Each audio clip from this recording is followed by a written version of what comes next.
In the early 1900s, Germany ruled over a large part of East Africa called German East Africa, which comprised Tanzania, Rwanda, Burundi. There was a rebellion which started a massive war between the German soldiers and the indigenous people in that area. It was called Maji Maji Rebellion from 1905 to 1907.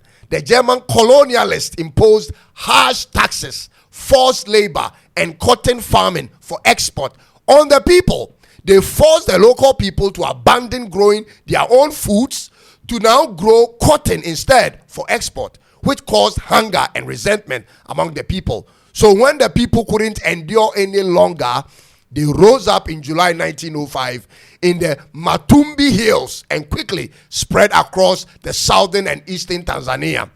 One most remarkable thing about this war, ladies and gentlemen, was that the moment the uprising started and spread in that region, around 20 different ethnic groups quickly united under the movement called Maji Maji movement and joined in the fight. This is one of the rarest instances where African tribes demonstrated a united pan-ethnic resistance, because in most cases elsewhere, one African country will join the Westerner to fight another African tribe. That is the common thing. This was a special moment in African history. The German army responded with brutal military force and overpowered our people and massacred a lot of them. The soldiers went ahead and burned their villages, food supplies, and killed tens of thousands of the people, including civilians at the time. It is estimated that 75,000 to 300,000 Africans died altogether, many from starvation. The Maji Maji rebellion was ultimately crushed in 1907. But at this point, ladies and gentlemen, it had shattered the German illusion of an easy colonial control in Africa. They feared for what the people might come together and do in retaliation. This is another reason they left Africa by 1918.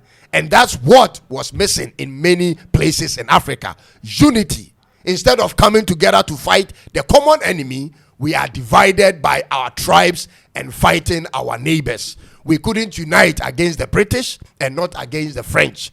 And even till now, we still can't, ladies and gentlemen. Sad truth. The same group of leaders who sit around tables to plan for the unification of Africa are the same moles amongst them who will give out the entire plan to the Western masters in exchange for material gain and protection. Ladies and gentlemen, this is how the Western countries have been successful over the years over us. They divide us and then they conquer us.